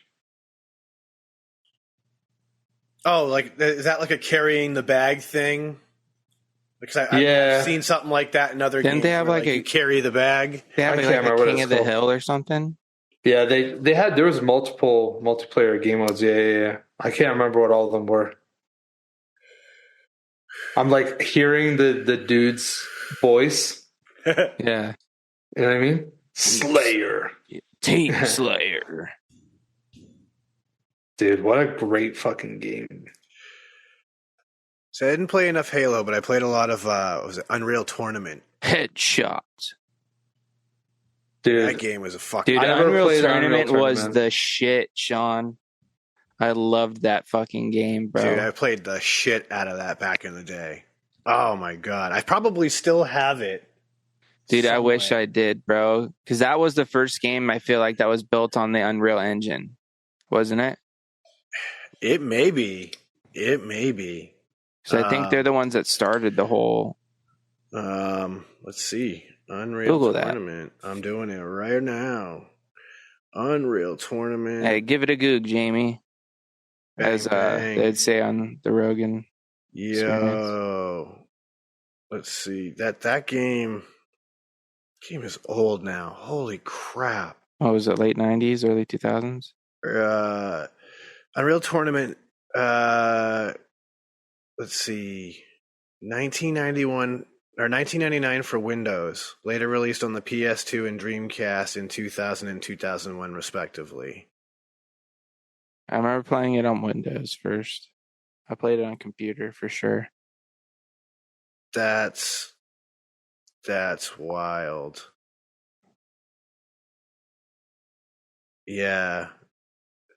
Powered by the Unreal Engine, Unreal Tournament received universal acclaim, often being considered one of the greatest video games ever made, with reviewers praising the graphics, level design, and gameplay, though the console ports were noted for having limitations, which, for sure. I know my shit, man. Yep. Dude, What a great game. Like, Dude, it was so fucking crazy at the time, dude, because it was like beyond like anything else as far as visually. Like that's like one of the first games that you're playing like team death matches and capture the flags and well, no, because I guess they had that in like other ones, but just like the way the gameplay was and like how you were able to like move and the visual wasn't it third person too? I want to say you could switch between. You could do first. Yeah, and you third. could do different views because like Because you I could think also I had drive friends- vehicles and shit. Yeah, because I want to say I had friends who liked third person, but I was always a first person guy. But I think the thing that got me with it was just like the visual depths of those worlds for its time, right? Like The colors and yeah, dude. the character designs are crazy because it was like all aliens and crazy shit, but they look dope as fuck. The sci-fi aspect of that game was illustrated and Dude, rendered I'm trying to look in up some such an videos amazing of way. this game so I could watch it later because I just need to see it. It makes me wish No, like screw it. I'm doing we it had right now. a modern day Unreal. Honestly, could you imagine what that would look like with today's Unreal Engine? Like that shit would be out of control. It would be like indistinguishable from film. All right. Well, you'd have to have a lot of money for all that stuff, though. You know what I mean? Just because, like, games cost so much money to make. It's 100%. Ask Kurt Schilling. like, I think it depends. Like, I guess, like, what kind of game you're gonna end up doing. But like, oh, dude, the one most I played, games are definitely expensive as fuck. the one I played the most was Unreal Tournament 2004. That was the one that I played, dude. And that one was even more intense, bro. Because it's, dude, I'm watching a video of it right now. All right, hold on. Have you guys heard of a game called Lethal Company? It sounds familiar. It's like a game that, like, I think people have been like streaming. It's been like pretty fucking popular over the last like 6 weeks or something like that.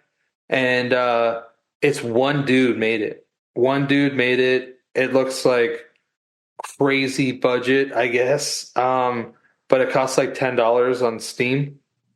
And I think that this guy's become like a massive millionaire from the popularity of this game that he made by himself. And I guess like so many people enjoy it. It's crazy. You have to like look it up. I don't know. I have some friends that play it and they talk about how it scares them and like they're always wanting to play and like they get scared and like you'll hear them playing it and you're like, what is, I don't even understand. The graphics look so fucking bad. And like you're basically just like in space and you're like running missions. So you like go into the space station and be getting supplies and shit. Like I don't even understand. But anyways, I guess it was just me saying that you don't have to have like $100 million fucking budgets to make a good video game that people like. But those kinds of games are like 1 in a million that hit it, as opposed to the ones that people spend tons of money and time on. Dude, looking at this game right now, bro, I would still play this right now. Oh, Unreal? Yeah, 100%. It look like, honestly, it looks better. Like just like the movement and just like the way that things are like operating than Call of Duty runs right now. You should look up Lethal Company, James, and tell me how much better it looks. I just Googled it and like the pictures I'm seeing, that looks like it's a hella creepy game. Like, yeah, I think. Oh like, yeah, I people think I've get heard scared about by people it. playing this, but yeah, I wouldn't even play this shit. The thing is, right, like when it comes to making games, like there are some legitimately terrible games out there that have sold thousands and thousands, if not millions of copies, and people enjoy them. And it shows that, like, literally, you can just develop games and, you know, they may not be great, but they may one day be a hit.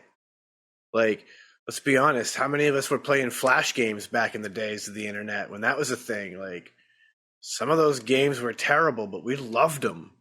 And that, I think that aspect of play has not left people. I mean, I found a game that I actually enjoy called The Mountain that literally you technically can't play. What does that mean? There's literally nothing that you can technically do, really.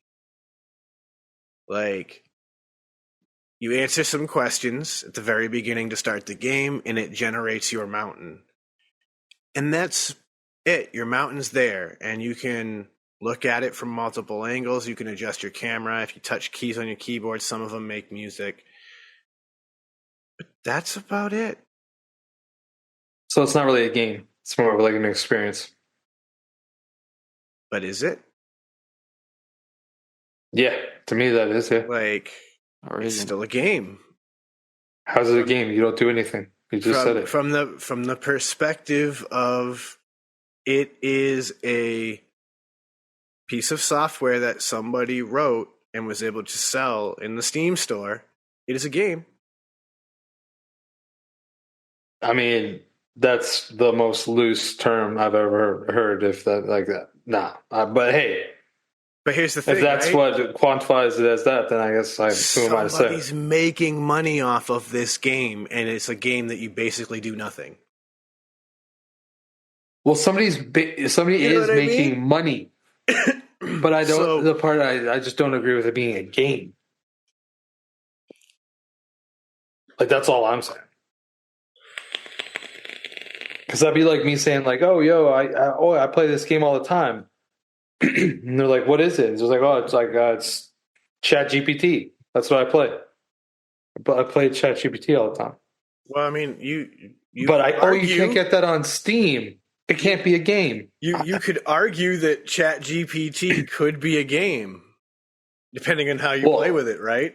That's what I'm saying. So, like, people that are like playing with Mid Journey, like, I guess they're playing a game of Mid Journey. I guess that's just, to me, that's like too broad. Like that's not real. But I'm also not going to say that people aren't if they feel that way.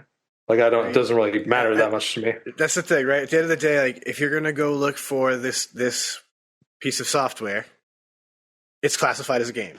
That's how I'm gonna put it at the end of the day, right? Like I think what it is, personally, as I recall reading about it somewhere, which is why I even found out about it, the idea was to push the exact boundary of what you're talking about. Is it a game if you don't technically have a point to do anything, right? Like once your mountain exists, you can look at it, you can, turn your camera around and examine it. Things happen to your mountain talks to you. Yeah, your mountain is sentient. But there's no way to interact with it at all. Basically, like for example, a giant cup may come floating out of outer space, out of nowhere, and smash into your mountain. You could pick up the cup and move it to a different part of your mountain. And if you click on the cup, it might make a noise, right? Like you might hear like the sound of like something being poured into a cup. But that's about it. Like when I look at it and I see how it interacts in the way that it's programmed, my initial thought is the person who made this is thinking to themselves, obviously, as I said, as I recall, that the idea is to push the boundary of what actually defines a game, but also that this construct, right, of what his game is almost like a meditative thing where, like, as your mountain exists and these things happen and these little messages pop up and you choose to interact or not, you have this kind of opportunity to think. And so it's interesting because every time one of these messages pop up, it's almost just like a very like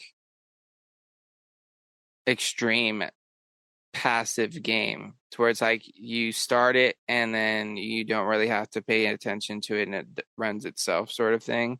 Because there's a lot of games that are kind of like that now where it's just like you start it every now and then you peek on it, check on it. Kind of reminds me of like a Tamagotchi. You know what I'm saying? Well, dude, Kind of. idle games are a thing for sure. There's like a lot of idle games out there, but like I honestly, whenever I hear people be like, "Oh yeah, it's like I've heard it a lot in the NFT space. People are like, "Oh, we're gonna build an idle game," and like all these, dude. Like to me, it's boring as fuck. Like I get it. Some people are really into it, but like I like bought these NFTs because one of my friends was like, "Oh man, it's so cool. They're doing all this stuff." I was like, "Oh sure, dude, I'll buy some." They're dirt cheap when I bought them, and I started to like play.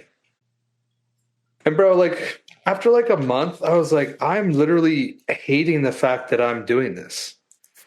And so like I just stopped doing it. I didn't sell them. They're just chilling.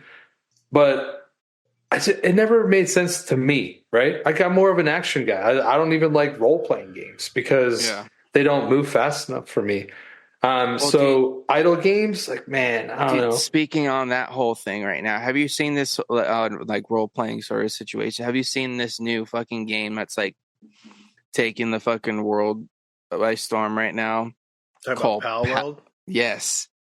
Dude, we know people by this we know game. people very close to us that are playing this game. One in particular whose life is pretty much running on this thing right now, aka Poon Sauce. I love you, my dude, but I knew it. You have a problem? Well, no, it's just he's that guy when a new game comes out and he gets on it, he plays the fucking shit out of it. But I watched a couple people play it the other day, and it's literally like a mix almost between like Fortnite and like Pokemon, to where it's like you can fight other players and like fight Pokemon, and you build like your own base sort of thing. And at a certain point, it is kind of almost like an idle game at periods where it's like you could just turn it on and like the game pretty much plays itself. Like you can like set your pals to like build stuff for you or craft stuff or farm stuff and this and that, and you can just like run around and bullshit while they're all doing that,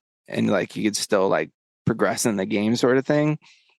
But it's kind of like I could see how people could get drawn into it if you're into that type of game, because it feels like there's so much different things you can do compared to just like a Pokemon game where it's like that you're just like catching and fighting Pokemon. But with this, it's like not only can you do that, but you can do all this other shit as well. As like it's kind of crazy. But dude, the similarities though between some of these fucking things are so crazy that I understand why people are expecting some sort of crazy lawsuit or something coming down the line. Well, people within, I think it was like a day or two of the game being released, somebody had already made a mod that put Pokemon into the game. Well, and I'm sure. Nintendo and Pokemon were like, yeah, here's a cease and desist. You really need to not do that. Yeah. But dude, it looks crazy. And I could see how people, like, if you're into Pokemon, they're going to fucking be all over this, dude. Because they're like talking about so many new different things that they're going to implement into the game that are going to make it like a little bit, a couple steps above like Pokemon games, I feel. Well, like the little bit of gameplay that I've seen, it's like, like you're saying, the fact that you have like this whole Fortnite building and movement and it's just like the way that like the characters look and like that's where like and like the interaction with just like your surroundings, like you can go around chopping stuff down to collect materials like you would in Fortnite to build things. Like I can see why it's became such a thing, because there is something kind of cool about like now you can like train animals to become your pals and have them do things for you.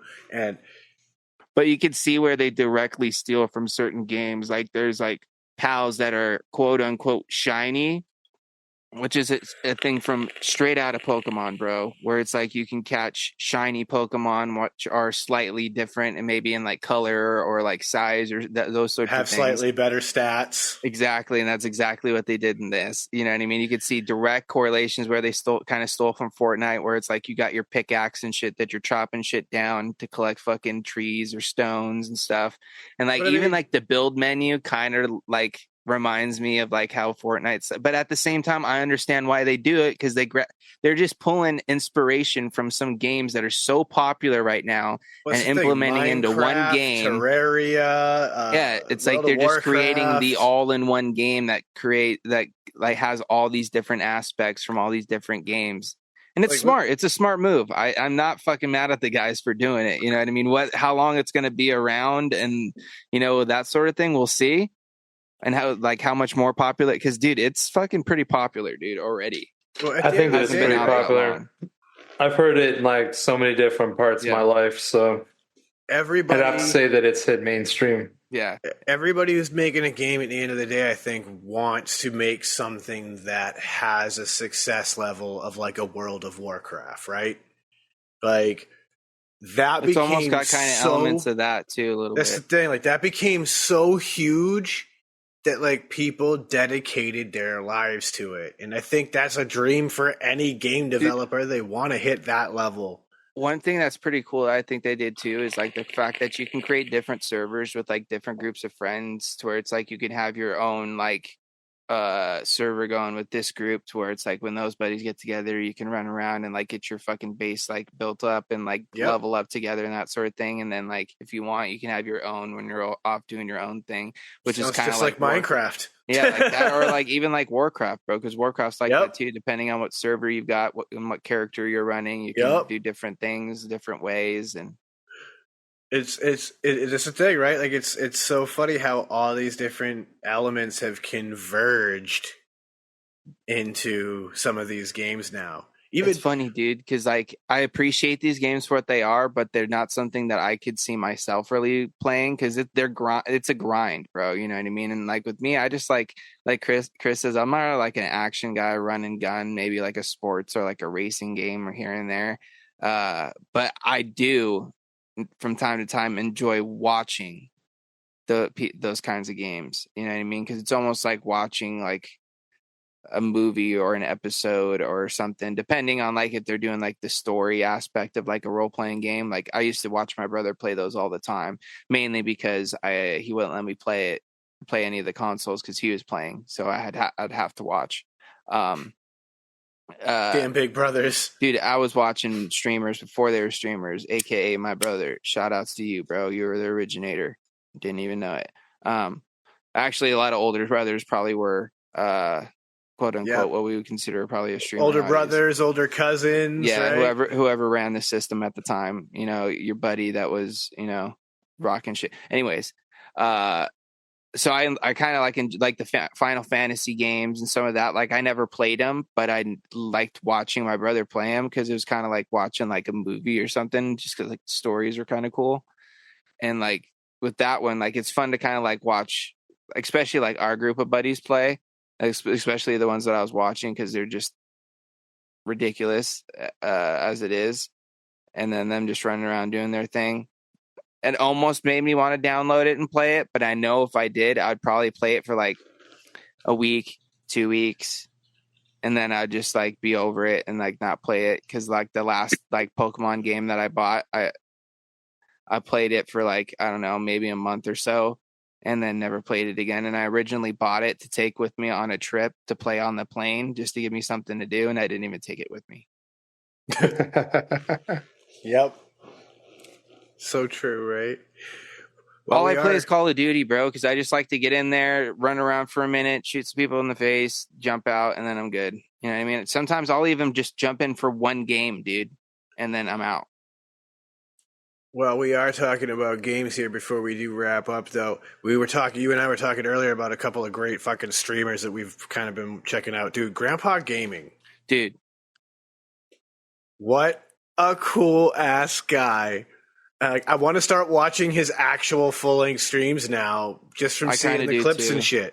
because I want to see like his actual like how he plays the game. Because like obviously all we're seeing is just clips of him getting these crazy fucking snipe highlights. shots. Yeah. Chris, if you haven't seen this guy, you have to look him up, because the story behind this guy is he's like an old, I don't know necessarily, Vietnam, I believe, is Vietnam what I've sniper. Seen. Yeah. So like he's like literally military trained sniper. You know what I mean? Obviously retired veteran. And he's just out here playing the game and just having some fun. He's not really playing for competition or nothing. He's just going out there using his fucking skills in this video game and literally, bro, sniping people from fucking cross the map headshots like it's nobody's business, dude. Yo, did you see the one where he's getting the air, like the person's coming down on the chute and he's just like, boom. Dude, not even that, bro, but it's like to the point where it's like you can't like just put the crosshair on the guy and shoot him. It's like you have to judge how far away he is and like aim up far enough, depending on how far he is, to get these shots, and it's a headshot every time. Like he's literally like doing 20-degree adjustments for some of these shots. Sometimes so far. And there's a video clip, and he's like picking, and he's not just picking off one guy. He'll pick off one, and then the next one, and then the next one, and it's just like, dude. And his reactions to some of them, bro, are the best, bro, because it's just watching this like grandpa just get super giddy and start giggling and laughing, and dude, it just makes my fucking day watching this guy, bro. I love it too, dude. Like during some downtime at work, I'll be scrolling through like my Instagram reels, and his little clips will pop up. And like, yeah, I'm glad he popped up in the old algorithm for sure. There's one where he talks about how like the scope he's using in the game is similar to the one he's used to using in real life. So he's comfortable with those adjustments. He knows how to like read that scope. And it's wild. And to think that like the man is of that age, he's out here playing, was it Battlefield? Yeah. Yeah. And he's just having the time of his life, smoking people, putting kids to shame. Oh my God. And then of course there's Slater that we were talking about with his trolling people as a 10-year-old. And that shit just slays me every time. Because you get a guy with a voice changer acting like a 10-year-old saying wild and inappropriate shit. That's just gold for me. Right. Dude, I honestly, like, there's a few streamers that I like to watch from time to time, depending. Like, dude, Dr. Disrespect is a guy I like to watch every now and then, just because, like, his antics are just hilarious. And I know he's just being a character, and his character is just fucking wild, and it's funny. Dude, or back when I was at the vape shop, I had a customer that used to show me his videos all the time. Yeah, or like Tim the Tap Man, he plays with him and Doc play together all the time. They're pretty funny because they just like the banter back and forth between those dudes is hilarious because they just talk shit. And then like there's a couple other dudes that I watched, like I haven't watched them as much lately because it was back when I was like into the whole DMZ side of Call of Duty. And there's this guy named Fixate and this other guy named Onic, and they'd play DMZ, and those dudes were just like, they're just beasts, bro. They're just like super good, but like also just like super like mild tempered, just like laid back dudes. You know what I mean? Like not like super crazy wild or nothing, but like just like their demeanor and how chill they were and how good they were at this game just like kind of cracked me up, bro. You know what I mean? Like one, like Onic specifically has got kind of got like this real like monotone sort of voice. And he's got a brother that also streams now. He goes by Bronick. So you got Onic and Bronick, which I think is hilarious. He's like his little brother, and they sound almost identical. Kind of have that very like kind of like monotone sort of voice, and just listen to these guys play is fucking. It's just funny, dude. And they're like crazy good. Love it, and I'm sure they're making bank doing some of these streams too. Yeah, I'm not sure. Who knows, bro? I hope Grandpa Gaming is. I know that. Dude, I just watched like I didn't even do like any special clips. I found one where he was like talking about his sniper loadouts, and it's like a 15-minute video where he's just going through all of his loadout, like how he builds his loadout for his snipers, and then he shows like a clip that probably is about 20 seconds where He headshots a dude that's just about to kill his homie from like 250 yards. The guy's probably like 10 yards away from like his homie's back, and he just fucking headshots him. And you see like his teammate kind of like spin around the character and be like, and the grandpa's just laughing, like hysterical. And he's just like, oh my God, he almost got you, buddy. And then like 5 seconds after he like composes himself, like after, laughing so hard, he just fucking gets a running headshot at like 350 meters. And yeah, his dot is probably, he's like trailing him, like 2.5 times the size of the guy above his head. Like he's just like aimed way up in the sky and trailing and just ping. And then he lost it. Like he just started dying. Like he actually, his laugh, bro. He funny, almost bro. like he started to choke. Like that's how hard he was laughing. I love it. He makes me smile every time. After this, I'm watching like 5 videos. Yeah, I'm gonna have to put some Grandpa Gaming on, and I'm gonna put that on and then take a little napski. Right. If you guys are new to it, get cozy with us, and then go watch yourself some Grandpa Gaming too, and get some feel good energy from this old man having a blast playing some video games. But with that, it's time for us to bring it to a close. So I'm going to go ahead and send it out to Chris so that we can get this thing wrapped up. Okay, yeah, sorry. I wanted to see how many followers he had, and I was watching it not directly on YouTube, but I just clicked, and dude, that guy's got 250,000 followers. Hell yeah. That's actually, or subscribers. Sorry, subscribers. My bad. It is YouTube. That's interesting. That's awesome for him too. Yeah, I'm just gonna say, great show, dudes. Here's to another great week. That's what my hope is for this week. Of course, you can check us out on Friday nights on Frames Shaking Vapors YouTube channel, 8 o'clock Eastern Standard Time. Come by, kick it. And then obviously go to SHEDTIMEPODCAST.com, check it all out. Of course, there's a lot of stuff, being cooked in the kitchen right now. So keep your eyes peeled, because eventually you're going to start to see a little bit more action from that. And I think that's everything for me. So everybody be safe, have a good week, and live your best life. Frames, take it away. Hell yeah. As always, shout outs to all you guys for tuning in and hanging out with us. We greatly, greatly appreciate all you Shedheads, man. If it wasn't for you, we wouldn't be able to do what we do. Of course, go check out the Patreon if you haven't already. Go catch that early access to the video and all those other cool things that happen over there. Of course, you can also, check us out on the Green Room, like Chris says, over on my channel on Fridays. That's a Frames Janklin Vapor YouTube channel. It's a good time. We hang out, shoot the shit. It's just a good time to, interact with you guys in real time, spread some positive vibes on a Friday. Other than that, we'll just be here in the shed doing what we always do. So I'm going to end it as I always do, sending those positive vibes, crisp by fives. And as always, a little bag or dab will do you. Absolutely. And so with all that, my friends, you know what it is. ShedTimePodcast.com is your one-stop shop for all things Shed Time Podcast. You can stream the show. You can get links to the Patreon and so much more. So with that, I'll bring it to a close and tell you, don't let the best get you down. Be cool. Don't be a dick. And whatever it is that you do, be sure and have some fun. This is the Shed Time Podcast, and it's time to roll on up and roll on out.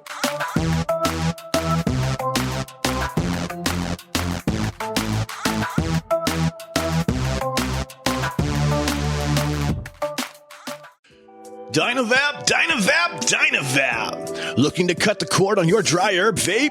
Dynavap. Trying to get the best taste from your herb? Dynavap. Ready to take your sesh to the next level? Then meet Dynavap, the best way to vape your flower or concentrate. Concentrates? That's right. Your flower or hash can be vaped using Dynavap. Check out Dynavap.com to learn more. That's Dynavap.com. Lose the ash? Dynavap. What's going on, Shedheads? It's your boy, Frames Janklin. Are you looking to step up your match game or have a raw copper, brass, or stainless mod or RDA that you're absolutely tired of polishing? Then you need to go and hit up my man Ashton of Palmer's Powders. He does some absolutely amazing powder coating work. He offers many different colors and finishes at an absolutely killer price. This man is taking powder coating to a whole new level, and he can make your setup an absolute masterpiece. You can go follow him over on Instagram at Palmer's Powders, and you can go check out pricing on his website, palmerspowders.com. That's palmerspowders.com. And as always, let's just vape on, Shedheads. I want you to think of your favorite rebuildable right now. Yeah, okay, so you have a layer cake in your hand, and now you're about... Oh, sorry, yeah, that's not everyone's favorite. That's just mine. So think of your favorite rebuildable atomizer. Think about how good of a vape it produces for you. Now, take that and amplify it. And the way that you amplify that is you put in some Breezestone coils. Breezestone coils are handcrafted in Adelaide, Australia. They're made from some of the finest quality wire that you can get. I believe it's wire Buddha. You take those coils, you take them out of that phenomenal packaging that clearly shows how much care that Adam puts on the quality of his coils and the insurance that you get them in good shape. You put them in that favorite RDA, and guess what? You have coils that now sing better than Celine Dion. Go check out Breezestone coils. You can find them on localvape.com and also steelvalleyvapors.com. Suck, dude. That one tight like a tiger. Yep. Just in time because I got pee. Perfecto.